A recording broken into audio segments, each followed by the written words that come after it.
Hi, this is Andrew from the Big Idea Food podcast. Today we're going to be talking to Kartik. He's the co-founder of Evo Foods in India. They've developed a product which is a plant-based egg product. Let's have a conversation with him. Love to get your thoughts and feedback. Reach out to us via bigideaventures.com or any of the platforms where you'll find us across social media. Thanks very much. Kartik, how are you? I'm good. How about you? Very well. Welcome to the Big Idea Food podcast. Really glad to have you. So you're a co-founder, one more co-founder in a plant-based food company. Why don't you tell us a little bit about you and a little bit about your food company? For sure. So I think I'll give you a bit of a background about me. My background is not really into the food industry or into any kind of previous work, but I directly jumped into entrepreneurship after my graduation in 2017 and co-founded India's first cultivated meat company called as Clear Meat. And then afterwards I started Evo Foods, which is basically a really short biography if you want to. That's a terribly short biography. So you graduated from undergrad in what, 2017? 2017, right. So 4 years out of college at this point. Right. 2 startups under your belt. One that you left after a year or two in cell-based meat, and now Evo Foods. Why don't you tell us a little bit about Evo? For sure. So Evo started out of the need to provide clean plant-based protein to India and consequently the world. The way we thought about it is that India has so much crop biodiversity. For example, India has approximately 62,000 varieties of legumes right now. And why not use it in a sustainable way? Why not create amazing plant-based options for people here? And usually, expand that to other countries. So that was the core thought behind Evo Foods. We started back in 2019. Me and my co-founder Shraddha, we are really passionate supporters of sustainability, nutrition. She studied in the US, so she knew all about what was going on at that time. Beyond Meat, Impossible Food, what they were doing in the US. So she was pretty much, accustomed to the fact that plant-based revolution is going to happen one way or the other. And in India, that was an opportune moment at that time because, GFI was also starting his work. Varun got hired in 2017, I guess, at the same time.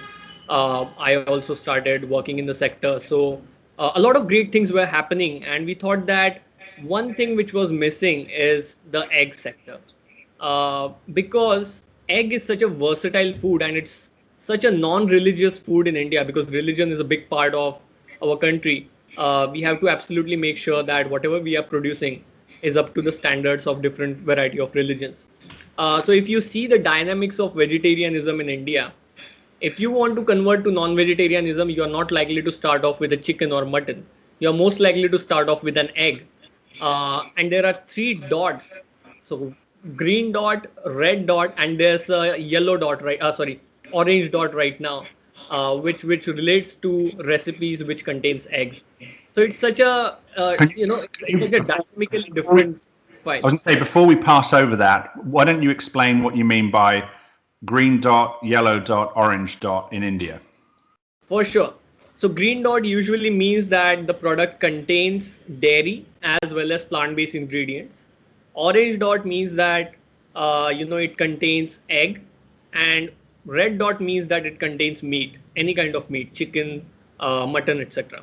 And this is a unique system proposed by FSSAI so that, people from different walks of religion can identify foods based on their religious and their preferences. For example, if a vegetarian sees a green dot, then he will purchase that, she will purchase that.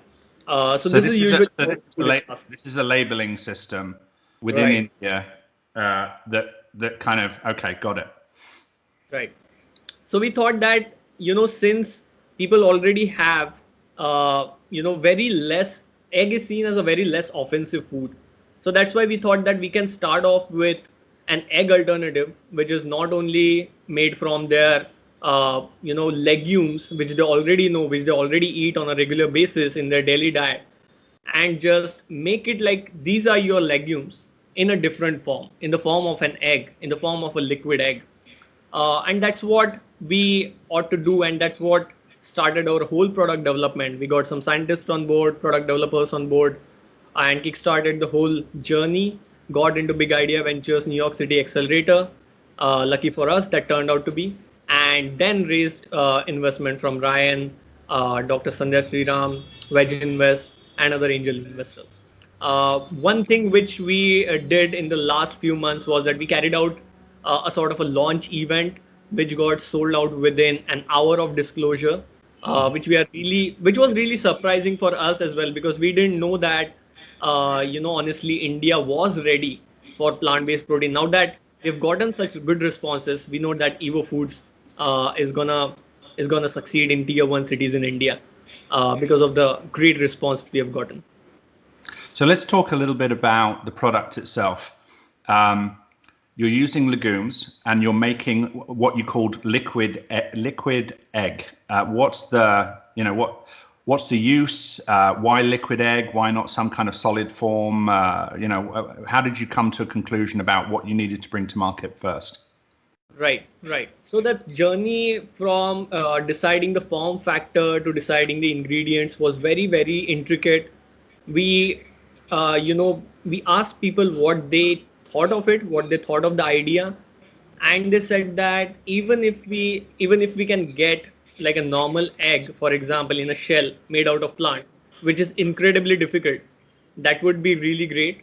Then the second choice was if they can get a liquid which can behave exactly like an egg, and the third choice was powder, because Indians are accustomed to using powders in the baking recipes. There are alternatives available based on that, but there was no liquid version which was present in the market. And most importantly, it makes their lives easier. They don't have to break an egg every time they need to make a scramble or an omelette.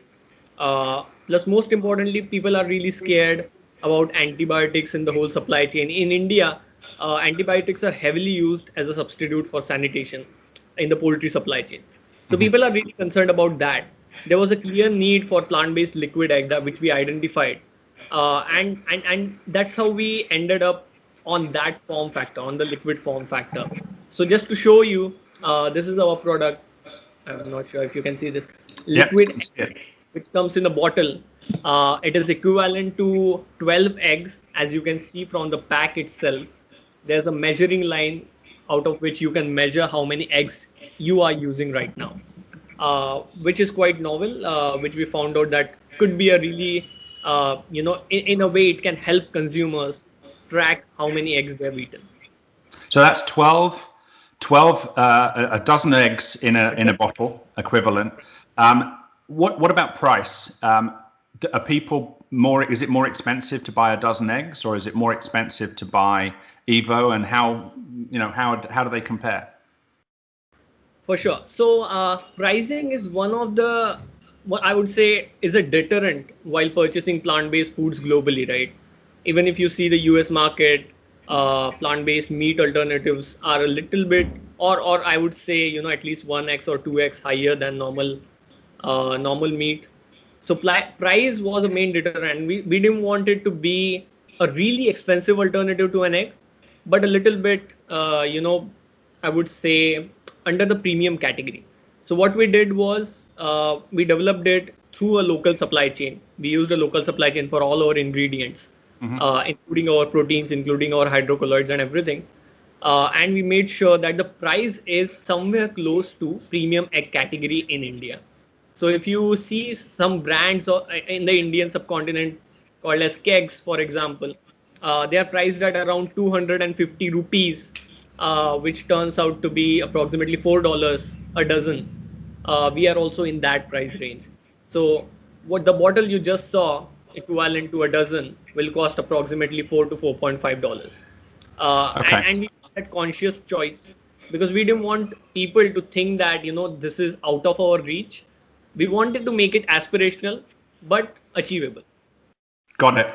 And does that give you the kind of margins you need to incentivize the supply chain so that they're actually happy to put it on the shelf and so on? Absolutely. Because our supply chain is based out of India, we can afford to make it at a really affordable price. And we have really healthy margins with which we can carry out a business and make it sustainable in the long term. Got it. And what are the channels that you're looking to sell the product into initially? Right.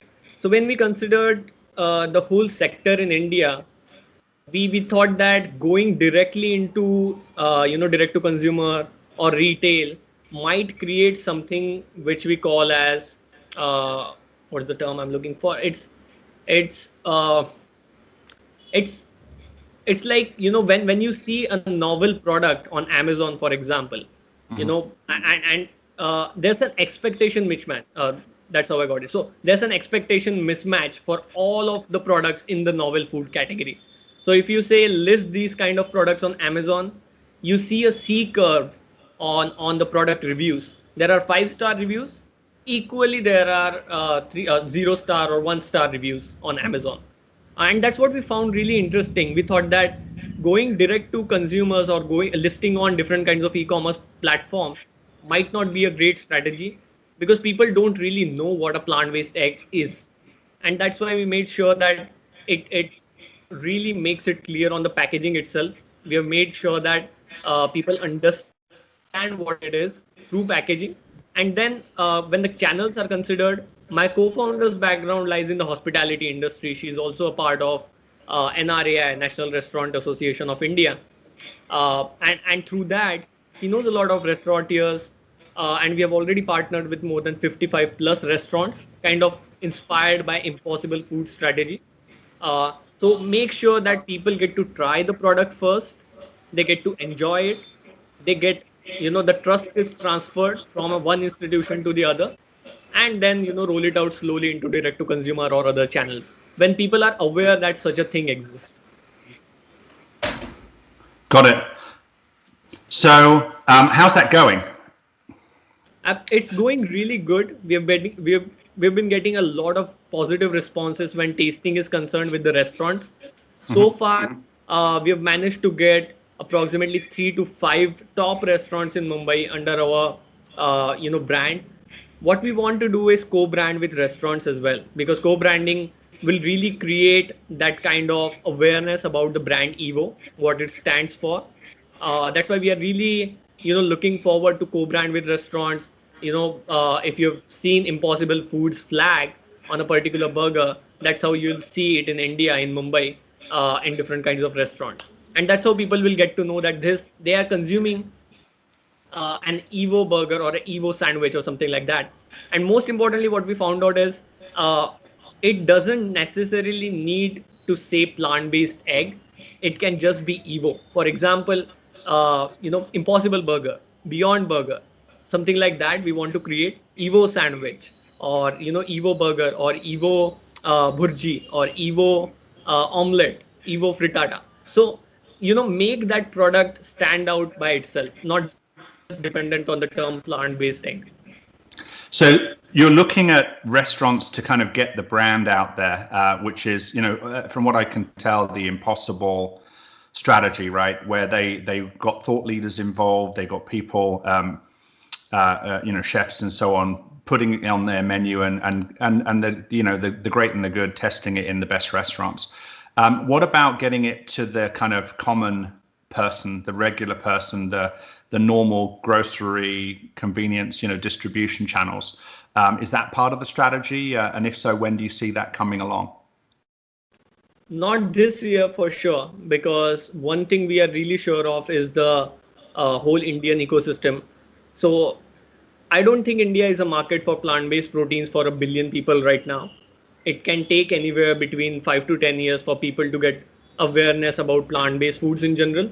So, but the consumers, most of the consumers, 50 to 60 million people living in tier 1 cities in India, Mumbai, Delhi, Bangalore, Chennai, these are the kind of consumers we are looking for. Those who are aware about plant-based alternatives, those who have eaten or drank some kind of plant-based milk, eaten, for example, a meat alternative. or eat soya chap, which is like a popular dish in India. So soya chap is something which is made out of soy and all-purpose flour, which resembles meat a lot. So it's a really popular dish in India. If they know about soya chap, then that's like a starting point for them to understand what these alternatives are right now and what they can do with the taste, functionality, and nutrition. So soya chap eating people in tier 1 cities in India, these are the consumers we are looking for. And our goal is to be present in at least 1,000 restaurants across 3 cities in India, Mumbai, Delhi, and Bangalore by next year. And So, after that, so it will be, sorry, go it ahead. will be, yeah, it will be available to, consumers to purchase via retail and Amazon. Got it. So over the next 12 to 18 months, the strategy is a food service, so restaurants in particular. Get that to, did you say 1,000 or 1,500? Something along those lines, correct? 1,000, yeah, 1,000 restaurant to 1,500 restaurants. It can be anywhere in that number. Got it. And the expectation is that those restaurants will use the Evo brand as part of their menu. It won't just be an ingredient that they put in without mentioning. Yes, for sure. Co-branding is a great, a great way for us to put our brand out, and most importantly, it can introduce the brand to chefs as well. For example, chefs can get to know that this is all possible, and they can tell other chefs about it. So it's kind of creating a network for us as well. Even in Mumbai, we are seeing whenever we trial with chefs, you usually get inquiries from other chefs, probably from other restaurant chains. So that's what it's creating, like a network effect. Got it.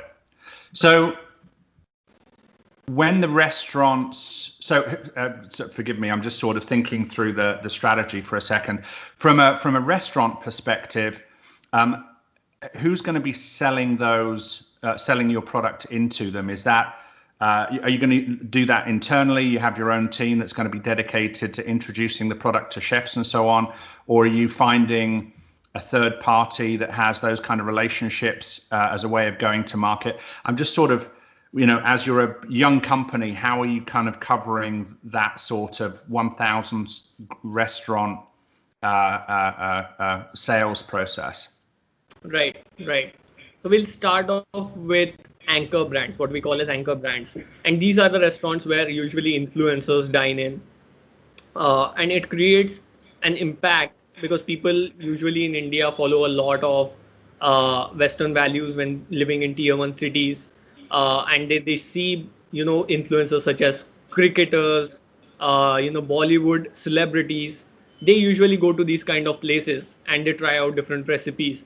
So our target is to partner with these kind of brands first in tier 1 cities so that the word spreads. What that will do is that will encourage more and more chefs from different tiers of restaurants to try out Evo once the word spreads. And once the word spreads, we will start to reach scale, bring the price down, and then target more tier 2 or tier 3 restaurants in these tier 1 cities in India. We usually like to focus initially on restaurants which are really exclusive, which are really known for their taste of the foods and known for their whole culinary experience, so that people can get to know about it, right? That something like a plant-based egg can be used in sushi, it can be used in an omelette, breakfast food. And one thing we are trying to do is we want to make it a wholesome whole day food, not just for breakfast, as egg is usually seen. So yeah, this is our strategy for the next 1 year, and after that we definitely launch into retail. Okay, awesome. So, okay, got it. Interesting approach. How many restaurants have decided to take it so far? We have partnered so far with 55 plus restaurants from 20 plus brands.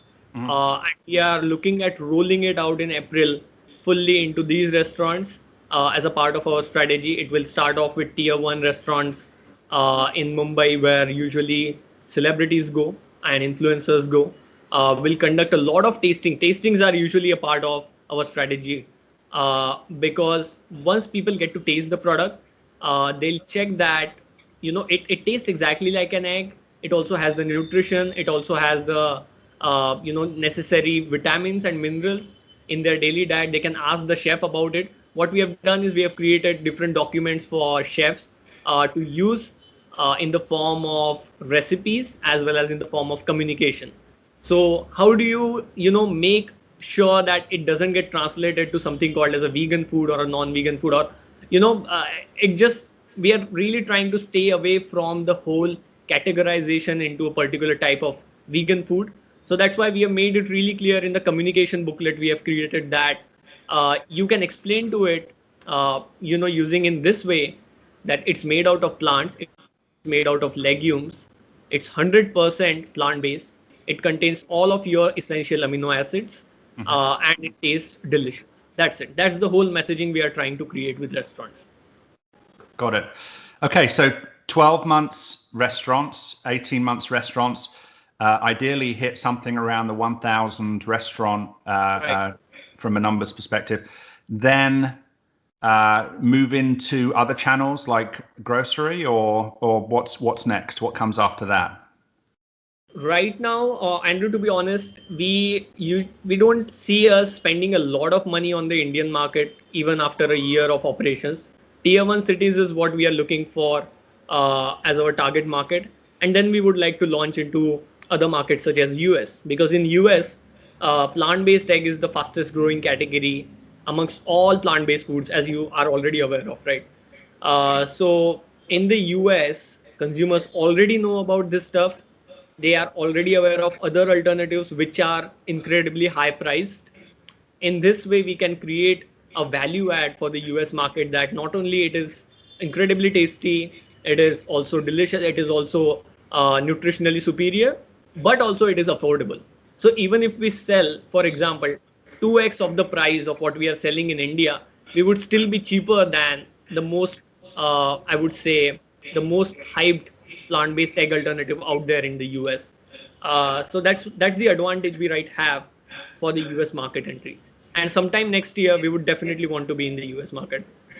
Okay, so you don't see yourself converting that buzz in India into an opportunity for everyone to get access. You still see it being very much a restaurant-based product. Right. And the reason why we are looking at it is because of the price. Right now in India, if you see the price of normal eggs, it is approximately in the range of 4 to 6 rupees per egg. And we at Evo have managed to get the price down to up to 20 to 25 rupees per egg. By next year, we can definitely bring that down in the range of 15 to 20 rupees per egg, but that will still be higher and will need external resources, external investment, so that we can convince restaurants in tier 2 cities, or convince consumers in general to buy our product at a really high price according to them. And the consumers, usually where they are based in tier 1 cities, they already have that purchasing power to buy Evo in the form of either a dish or through channels such as Amazon or retail. But that's the limiting factor here. Price is a limiting factor in the Indian market. If we can bring the price down to, let's say, a 10 rupees a piece, then we can definitely expand in India. But that will internally amongst Evo, it will take a long time. For example, 3 to 4 years, it will definitely take for us to reach that price goal. And is that a production challenge? Is that a scale challenge, or both? I mean, is it very much about, if the volume was at such a point, you would be able to be down close to the cost of an egg, or even if you multiplied your volume by 1,000 times, it wouldn't necessarily bring the price down to that point? No, if you multiply it by 1,000 times, then definitely we can reach the price scale. That's what we are considering, right? If we are able to reach that kind of scale in tier 1 cities in India, then we can bring the price further down by simply negotiating, better prices with the suppliers. But the way we are seeing it, it will take, ingredient reduction as well as efficient production research, so that, we can make Evo the most nutritious and affordable protein source on the entire planet by 2025. That's the ambitious goal we have. But of course, that will take some time on our end. And do you see yourselves, I mean, you talk about the best most nutritious source of plant-based protein on the planet, still specifically in egg, or do you see Evo at some point broadening outside of egg once it's, covered off India, started to, for example, or got successfully into the United States? Do you see yourselves remaining in egg for the duration, or are there other ideas on the, obviously don't tell us what those ideas necessarily are, but are there other ideas that you're considering? Not as of now, because egg is such a versatile food. It can be made into omelets, scrambles, frittatas. It can be used in baking, gelling agent, foaming agent. So there are a lot of functionalities to cover first with an egg. For example, the egg we have right now, the liquid egg, it right now is, not shelf stable, ambient shelf stable. It's under refrigerated conditions. So we would like for it to be shelf stable. That's another goal on the existing product front. We want to create different versions of an egg. For example, an egg patty or a ready to cook omelette. These kind of different variations. For example, egg biryani too. Egg biryani is going to definitely become a hit in India. So this kind of products we want to create. We want to be focused on the whole egg platform for the next 5 years at least. Make Evo the most nutritious and sustainable plant-based egg in the whole world, and then move beyond egg probably and look into other categories, but not for the next 5 years, I would say. Got it. And tell us a little bit about your co-founder as well. You mentioned a little bit, tiny bit about your story, but how did you and Shraddha come together, and what's her background, and why is she doing this? For sure. It's an interesting story. We met back in 2018 at a food conference in Mumbai. So at that time, I was working on cultivated meat front. And she said to me that, Kartik, I want to introduce cultivated meat at my restaurant. And I said to her that, no, that's not going to happen within the next 3 to 4 years. And she was a bit disappointed, but we anyways kept in touch. And her background lies in the hospitality. She studied hospitality and management at Boston University in the US. Then she came back to India, worked at different different hotel chains, and then co-founder and started her own restaurant, which is called as Candy and Green in Mumbai. And from the early on, she was a big proponent, because Candy and Green is a vegan and vegetarian restaurant, right? It is India's first farm to fork direct. She grows her own vegetables on the rooftop, and they uses the same vegetables in the recipes. So it's a novel concept for which she got applauded by Forbes under 30 in 2018. A big proponent of sustainability in food, and that's what led it to us connecting on a deeper level, because we both care about sustainability in food. We both care about climate change and how our food systems impact climate change, and how India can be a global leader in providing plant-based alternatives because of our huge crop biodiversity. And that's how we co-founded Evo Foods. That's a little bit about her. Fantastic. And do you think there's some sort of mission element to what she's doing as well? I mean, obviously she's very stimulated by food. She's been in the hospitality industry and restaurant industry for some time. But is there a mission component to this, or that's not really part of it? No, absolutely. The way she saw it is that using her approach of impacting people through a restaurant versus impacting people through a big company which creates tons and tons of food in the form of plant-based egg or plant-based meat, plant-based dairy, is much more effective at producing a change at a larger scale. And that's why at that time she was also looking to start something in the plant-based space when I left my previous startup. And that's how we got together. So there was definitely a mission element to it, that to create a change at a larger scale, it's not preferred that you start a restaurant in Mumbai, because that's a very limited approach, right, to create that kind of a change. And that's what she is trying to do. Okay. So tell us a little bit about how you got the company started. Obviously, you guys came together as a team. Where did you go? You went through some form of product prototyping. I know that you guys, I'm not sure where you were in the cycle when you guys applied to Big Idea Ventures and were looking to join the accelerator, get investment and so on. Why don't you take us a little bit through some of those steps? Right. So at that time in August, we got a plant biochemist on board. We worked through different formulations. I already had a few ideas about the ingredients we can use to make a plant-based egg. For example, chickpeas, which is what we are using right now to create the formulation. We tried a different combination of chickpeas, peas. The goal was to make it as nutritionally comparable to an egg as possible, without hampering the functionality at all. So we created some prototypes, introduced it in Shraddha's restaurant, and did some trials with consumers in February, and then definitely got an answer from Big Idea Ventures about the selection into New York City accelerator. And at that time also COVID hit and our timelines got pushed by. Otherwise, we were ready to do trials, we were ready to improve the product, but then obviously it got pushed back, as it did with a lot of startups, I guess. And it really created a disruption basically in the whole development process of Evo.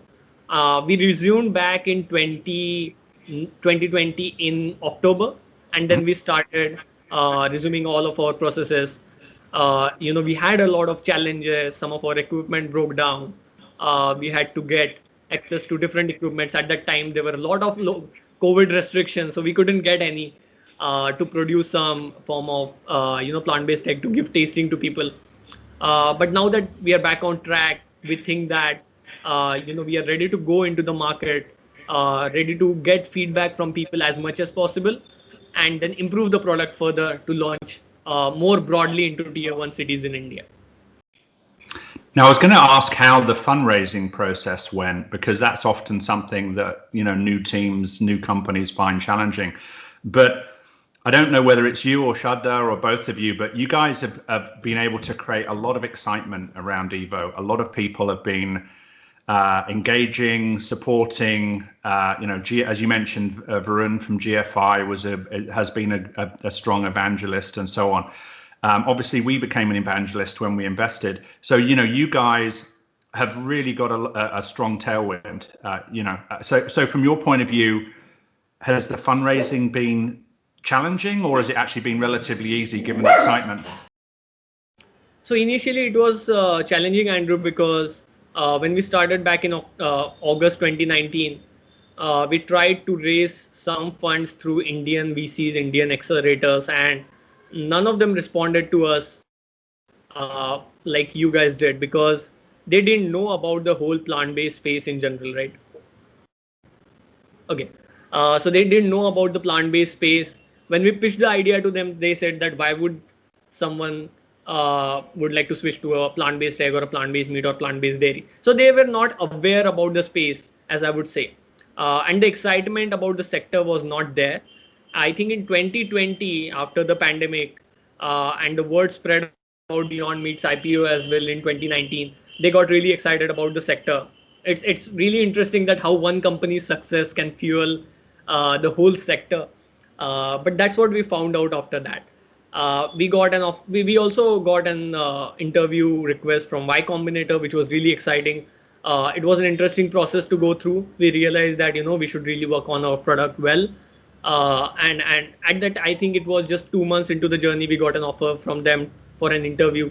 We also got an offer from Techstars and other accelerators. But we decided to definitely focus on BIV, because BIV's focus is alternative protein itself. And that's why BIV also gave us a lot of traction in the fundraising space. It definitely gave us a platform to introduce the concept of clean protein to India. And I would say that it was initially challenging, but then it got easier as we went through the BIV program and got you guys on board. That's great to hear. So talking of the challenges for a moment, what do you think, or what do you anticipate could be some of the challenges that you may encounter bringing your product successfully into India? Right. Supply chain is one of the biggest constraints here, because cold chain is not on par with global standards. And that's why we are actively trying to make the product ambient shelf stable. But the way we are seeing it, one advantage of our whole strategy of going into food service is that we can piggyback on the existing cold supply chain, which restaurants already have, right? Every restaurant has refrigerators. They care about their own supply and they make sure that the supply stays good. So we can piggyback on the existing model and we can create that whole impact through food service first. But then again, if we want to launch into, let's say, something like Amazon, something like retail, then that will take additional investment on creating that supply chain. If we are going through it from a refrigerated point of view, if we make it shelf stable, then the constraints will definitely go away. But in the initial 1 year, we definitely expect some challenges on the supply chain front. Other than that, hiring great talent, because India is definitely one of the most talented countries in the world, but finding that relevant talent to make sure that we stay into the innovation game and not lose out on momentum on that front, right? Because ultimately what you saw in Beyond Meat was that they started from chicken and then ultimately went to raw beef and then sausages and all of that. We want to be on the exact same trajectory when product innovation is concerned. So finding talented people is going to be another challenge. We are actively trying to hire great people on board. Probably those who have worked in alternative protein companies into the US. And if someone is seeing this and hearing me out, do reach out if in case you find Evo Foods interesting, because we are always ready to create a unique profile for you as a person. If we see that there's a fit, if we see that you're passionate about the sector, then we are definitely the right kind of startup for you. So talking about recruiting the right people, obviously COVID has allowed us to, work across geographic boundaries in a way that wasn't imagined 2-3 years ago, using Zoom and Skype and Hangouts, Microsoft Teams, all the other things that people are leveraging. Do great people who want to apply to Evo Foods need to relocate to Mumbai, or are there certain roles, certain people that can work with you outside of India? Andrew, if you can give us some more funding, then we can definitely be able to create a lab in US.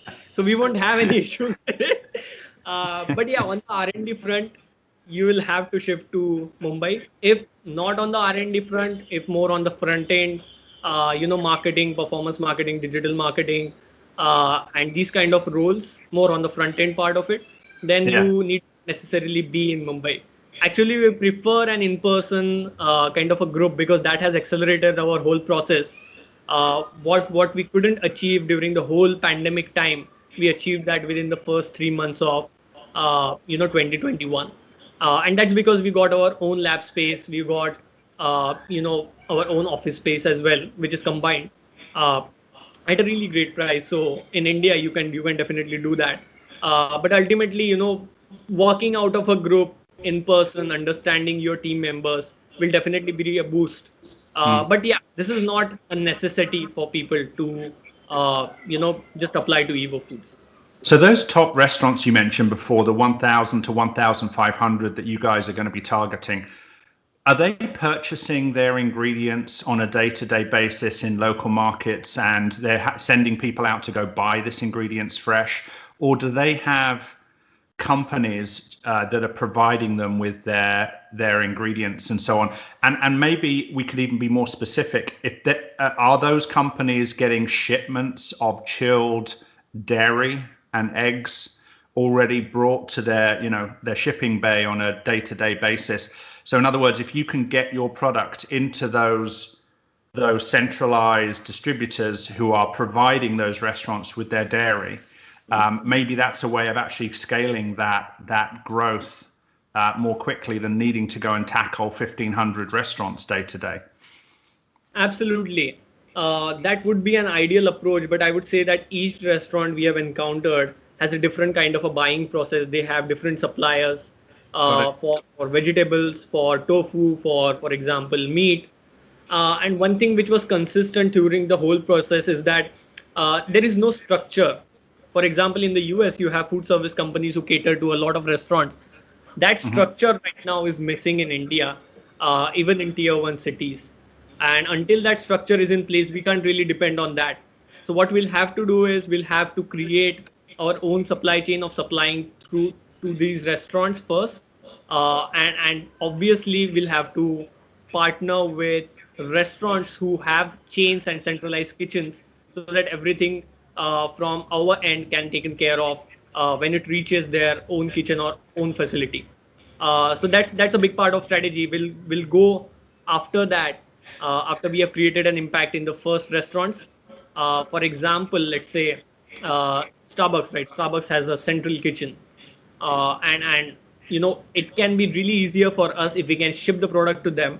They can make the product out of their central kitchen and ship it to 200 to 250 outlets they have in the country. So these kind of models we are looking for. But for the individual restaurants, it's really hard to find that single supplier who supplies to all of them and create an impact through that. Okay. And let me just make sure I'm hearing the right thing. Starbucks, for example, have a central manufacturing system or facility that they then use to get that product made and sent out to all of the different Starbucks throughout a region or even the country, perhaps. There are certain restaurants that may use a similar approach, I would guess, particularly if they're a chain and they've got multiple outlets. But there's not a kind of distributor that distributes dairy products to 50% of the tier one restaurants in Mumbai, for example. They are all finding their own way of getting their own ingredients. There are platforms. For example, there's a company called as Snowman, which is used by a lot of companies for their own supply chain. They can piggyback on that platform. There are new startups such as there's this interesting startup called as Where Aiku. They are yet to start off their cold chain supply process, but what they do is they take their they take your product, they store it in their own warehouse and then ship it to different kinds of consumers. So these are the platforms which are coming up. We are also talking to some distributors who have chains similar to the dairy supply chain. But yeah, it will take some time for us to figure out exactly the dynamics of distribution in India, because it's really fragmented. It's really difficult for us to find that single player. So it makes sense potentially to go city by city, right? Mumbai first, because that's where you guys are based. What would be the next city after Mumbai? We are deciding between Delhi and Bangalore, because Delhi is usually where people experiment a lot. That's like this is a very different thing we found out about while researching for the markets, because in Mumbai you got people who are really picky with their restaurants once they for example Hakkasan, right? Hakkasan is a great example of how this strategy works. So usually when people try to eat Asian food, they usually go to Hakkasan and they stick to it. They don't try other places. If they want to try Asian food, they will stick with Hakkasan. And in Delhi, it's the exact opposite. Hakkasan is an Asian chain in India? Yes. So basically, they serve a lot of great Asian food. But what you see is a lot of influencers go there. And when Delhi is concerned, you see people spending on different types of experiences every time they go out. They don't necessarily stick to one particular restaurant. And that's why the volume of these restaurants are also high in Delhi. In Bangalore, usually the traffic is bit of a hectic problem for people to go out and have a meal. So what they do is they try out restaurants according to their area, according to their geographic area, and try not to go beyond their geographic area per se. So these are the kind of interesting things we are experiencing about the Indian markets of tier one cities. And that's really important for us to figure out at an early stage rather than go into the market and then figure it out. That sounds really interesting.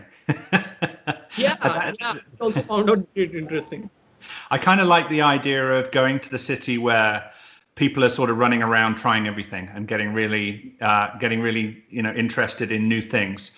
That sounds like a great place for Evo to be after Mumbai. But I guess if you've got a city where people don't move much out of their local area and they're just focusing on eating a lot in a constrained geography, that's going to be kind of interesting as well, providing you've got outlets in those key geographies.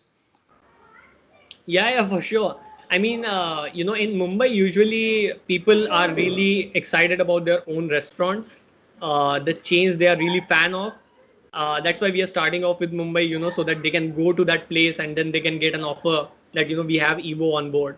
But when in Delhi, I think we'll have to change the strategy a bit, it will be more like, we are present in these restaurants overall through our social media channels. It will be like an expansion strategy when we go to Delhi. Okay, so we're now in 2021. Let's fast forward to 2025, 4 years from now. Give me some predictions where Evo will be. Evo will be present in at least 5 countries, that's for sure. Because we are tackling the problem according to the price. And most importantly, next year, we will be ready for the US market because we are already on price parity with multiple egg categories in the US. We are cheaper than almost every plant-based egg there is in the US right now. Not, I would say cheaper, but more affordable, because cheaper is such a bad word. It can create a bad influence. Sure. So I would prefer affordable. And most importantly, then it makes sense for us. So I usually get this question a lot: why are you not moving to Southeast Asia? Because we found out that the egg prices there are definitely lower than what they are in the US. So US first, and then in the next 5 years, across all continents. That's what we want to achieve. I think Europe prices have got to be similar to the US, maybe even a little bit more expensive. I would imagine so anyway. Yeah, usually in the US, you got anywhere between $1.5 per dozen to approximately $7 per dozen, like for an organic egg. And we did that research for the US market. We are price comparable with some liquid eggs in the US, which are sold off the shelves. For example, Whole Foods. And we are also price comparable with some premium egg categories. And organic eggs are a little bit higher than Evo. So the interesting thing is, I've probably lived in 5 different cities in the US, and because I'm into the foods industry, I spend a lot of time in grocery stores in lots of different places. If I go to a new place, the first thing I do after I get to a city is go and check out the grocery stores. Most of the 12 dozen eggs of kind of the least expensive, the sort of regular, non-organic, nothing special, 12 eggs, I think is typically around the $3.79, $3.99, $4 range. Then when you get into the organic, and then if you look at organic plus humane, so a brand in the US, for example, would be Vital, VITAL. Those eggs are typically, you'll get them from between $5.50 and $7 per dozen, depending on which outlet you're buying them from. So, $6-7 for 12 organic and humane, eggs is probably a good price. So I'm not sure where your $1.50 for 12 eggs is coming from. But if you $1.5. I'm sorry? $1.5 to up to $7. That's the range we found out. But obviously there might be some issues, because we research a lot on web. But yeah, these are the kind of prices we saw on the web, at least. On the more storefront, I think you are right. It can range anywhere between $3 to $7. That's the range. And we are currently at, 4 to 5. Even if we sell at, $6 per dozen, that also means that we are price comparable with organic eggs in the US. Would it be tough to get your product to be organic in terms of the ingredients that you're using? 1 second. Yeah, of course. I mean, organic, we can definitely make it because there's no lack of ingredients from the supply chain perspective. But we'll need to check whether there's a demand for it. For example, organic plant-based egg. In case consumers demand it, it won't be hard to create. Basically, it's just changing But the funny thing is, you've already got the market from an egg perspective looking at the egg market as organic and non-organic. When you go in and look for egg-related products, you're looking for, or eggs rather, you're looking for either organic or non-organic, right? So, I mean, if you've got consumers already thinking about eggs in those terms, giving them the choice between an Evo, assuming that at some point you're going to give consumers a choice, because it sounds like restaurants are obviously the next 12 months. But once you broaden outside of restaurants and you bring it to the American consumer, giving them a non-organic version at whatever your current price point is, or the expectation of your price point would be for the US, and then putting $1 on top or $1.50 on top and having an organic version would probably be a really distinct differential between you and, as you say, the most well-publicized liquid egg company in the US right now. I don't think I've seen anyone with a liquid egg that has an organic version. I almost want to cut this out of the interview so people don't do this. It's kind of annoying that we're going to give them a heads up, right? For sure. So I mean, when you said it in this way, it makes sense because it matches their perceptions of normal eggs, and that will be really interesting for us to create. I think we can definitely look into it when entering the US market, launching 2 versions of it simultaneously. Especially if it gives you an extra $1.50 margin, when I would guess the cost of sourcing raw ingredients that's organic versus not organic is not going to be $1.50 per bottle. Absolutely. And one thing which you'll really find interesting is that if you go on some platforms in India, such as Big Basket, the organic versions, for example, I consume organic legumes regularly. So when you see the price difference between organic and non-organic, it's not much. It's probably 3 to 4 rupees, which is not that high for a person who's preferring more healthier foods. So I would say it will be not challenging for us to create. I'm assuming from the initial impression, but yeah, we'll definitely look into it, Andrew. Definitely, this is really interesting. Wow, look at that! Another great reason why we talked today. For sure. Product ideas, strategy ideas, everything. So you've already said that getting great people is going to be a challenge or going to be a bottleneck, because obviously it's always a bottleneck getting amazing people to join the team. What are some of the ways that people listening can potentially help you? Obviously, if they're in Mumbai or Bangalore or Delhi and they're local, they can go along to a restaurant and ask for you guys either to have those restaurants stock you, or they can just specifically ask for you on the menu. That's one way people can help you. But what kind of help are you looking for from people listening to this?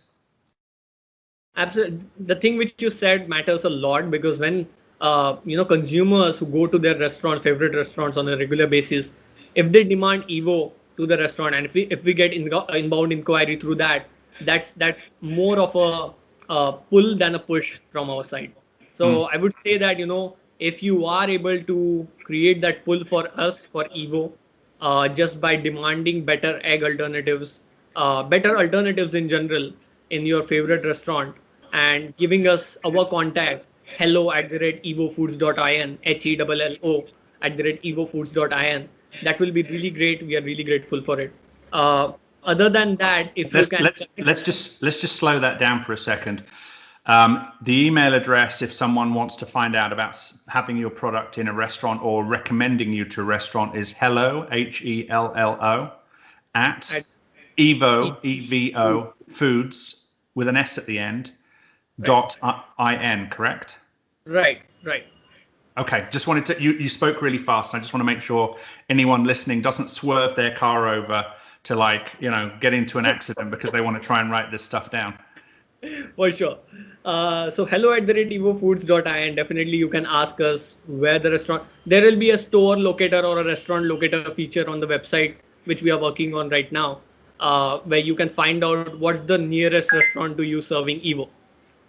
Another thing which you can do is refer us to relevant people across different sections, such as R&D or marketing or branding or performance marketing. So these kind of roles we are looking to hire over a period of next year, most intensively on R&D, because we feel that that's where our moat or our future moats will come out of. So definitely refer us to some great people that will help us create this whole plant-based revolution in India. Okay, so that's people referring you. What else? What else can people do? Ask about Evo. Ask about Evo a lot. About to your favorite restaurants or your favorite chains, for example. If you demand to Subway every time you go there that, hey, we need a plant-based egg. If they reach out to us, then that's fine. Otherwise, we are already trying to contact them. Usually, you can cut that part out. We are looking to reach out to Subway as well. But yeah, definitely ask about Evo or plant-based egg in general to your favorite restaurants. Yeah. That will enough from your end. We won't ask much. And the product is available in Mumbai now, or is there a particular month when it's gonna? Oh, you said you're already in 55 stores, right? No, we have onboarded 55 restaurants. We are rolling it out in April. So we did a little launch event in Mumbai just to understand how people react to the concept of plant-based egg. And we found out that if you position it as a healthier alternative, if you position it as something like a yummy and fluffy egg but made from plants, then the response is much higher than when you position it as a vegan egg. And that's what we understood during that whole launch event. And then people started reaching out from different cities like Mumbai, Delhi, Bangalore, and asking that, where can I find it? Where can I get it?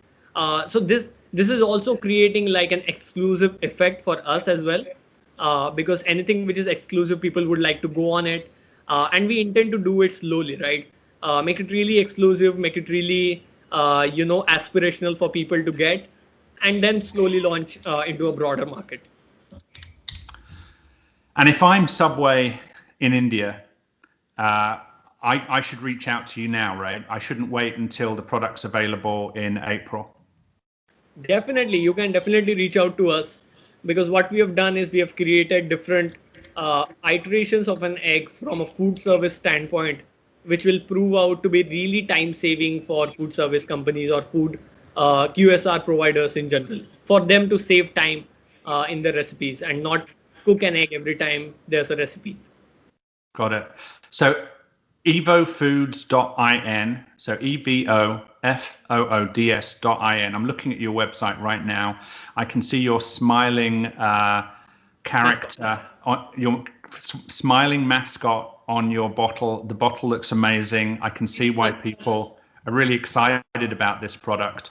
If I'm a restaurant in India or an owner of a restaurant or a chef, I can reach out to hello@evofoods.in for samples so that they can try the product and consider whether it's something they should add to their menu. And you would expect or hope that they would use your brand on the menu as a way of showing people that they're using the best liquid egg in India today, right? Right, absolutely. Awesome. So, I mean, I've pretty much covered everything I was going to discuss with you today. If people need to reach out to you, they can find you on evofoods.in. I'm guessing you have various social media platforms and things, LinkedIn, Instagram. Where do people find you on those on those places? You can definitely message us on Instagram, Facebook. Reach out to me personally via LinkedIn. I'm usually very active on LinkedIn as a platform. Reach out to us via Twitter as well. We are very active. We are posting a lot of content, a lot of egg puns, excellent egg puns on different social media platforms. Yeah, I know. They're not good. Really, they're like dad jokes. Yeah, they are dad jokes. But yeah, they are excellent egg puns. We are producing a lot of great content using our mascot Sunny, which is relatable because he is not judging you for your food choices. Even if you are a vegetarian, non-vegetarian, lacto, vegetarian, he's not the kind of person who's judging you. Just try Evo, just try a plant-based egg and see if it works for you, and then buy it for you. So that's what we want to achieve through our social media. So give me 3 places in Mumbai. Is it April 1st, April 15th, April 30th when you launch? Yeah. April 15th? Yeah. So give me 3 restaurants if I'm in Mumbai on April 15th where I can go, and at this rate there'll be people lining up. So where can I go? Give me 3 places I can go April 15th to try Evo Foods liquid egg. For sure. I would definitely suggest, for the sake of Shraddha, to Candy and Green, the first place. Second place Indian would be okay. Yeah, second would be Flamboyant. which is a great restaurant place. And the third would be Earth Cafe, which is in Bandra. So in these three restaurants, we'll definitely find Evo as a part of their menu. And you can go there, you can taste different varieties of recipes they have created with it, and you can enjoy yourself. Now, can people go to evofoods.in and sign up for a mailing list so that they can actually get an email of where they can go taste the product on April 15? Absolutely. What we are also going to do is we are going to conduct more and more events in different restaurants in Mumbai, through which you can sign yourselves up. It will be an exclusive list. You'll be selected on the basis of priority, and then you'll be invited to that event after we reach out to you directly, or after you sign up, whenever it's available, whenever the spots are available. So there's going to be a lot of excitement along the lines of launch events. So definitely sign up on evofoods.in in our mailing list so that we can reach out to you whenever we are ready for a tasting. And if you're a Bollywood star or a Indian celebrity, they should reach out to you, Kartik, Dixit, Dixit, on LinkedIn or via your website and say, hey, I love what you're doing. I really want to be involved. Is that a good way? For sure. In fact, Andrew, this is just for you. And the other 15 people listening to the podcast. Other 15 people? Is it live? No, it's not live, but I can guarantee that I've got enough family members that when it does go live, we'll have 15 people listening to it. Maybe 16. I don't know. Let's go crazy. No, I think these three restaurants are a great starting point. But anyways, if you are a Bollywood star, if you are an influencer, you can definitely reach out to me personally on LinkedIn. And should I post my email address as well? Well, we'll post this within iTunes and various other places. We'll also post the video on YouTube. So there'll be various ways underneath the video and the podcast where people can get your contact details. And it sounds like you're going to tell me a top secret piece of information about a celebrity getting involved. So I'm going to stop recording Oh, hello. Something just popped up. Forbes.com sites. Wow, that's really long. I can't even read that. Okay, you can stop recording and then read it maybe. Maybe. I'll put it under the podcast or under the video if it's something you want people to go to. All right, Kartik, really good to chat with you. I'm going to pause and stop the video and stop the recording so you can tell me all about this top secret thing. And if anyone wants to find out about it, they should go register at your website on the mailing list. And one way or another, you will tell them the top secret thing when it's when you're able to public about it. Yeah, definitely. All right. Thanks for your time today, Kartik. I'm going to stop the recorder in a few moments. Thank you so much. Thanks for listening to the Big Idea Food Podcast. I really appreciate you. Please do subscribe, then you'll get notifications of the next podcast. If you have any questions or comments, please do reach out.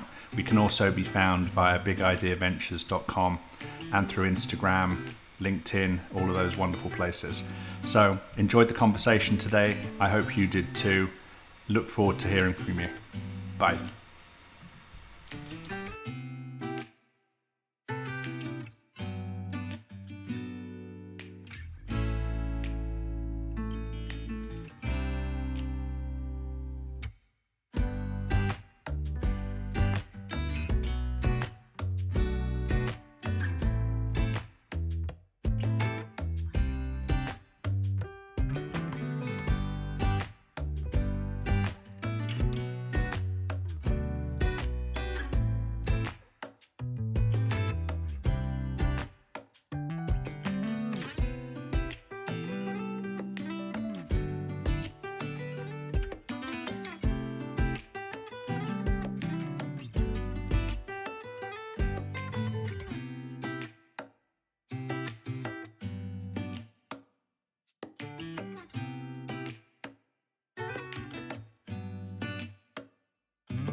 Hi, this is Andrew from the Big Idea Food podcast.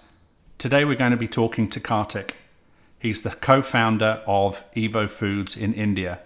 They've developed a product which is a plant-based egg product. Let's have a conversation with him. Love to get your thoughts and feedback. Reach out to us via bigideaventures.com or any of the platforms where you'll find us across social media. Thanks very much.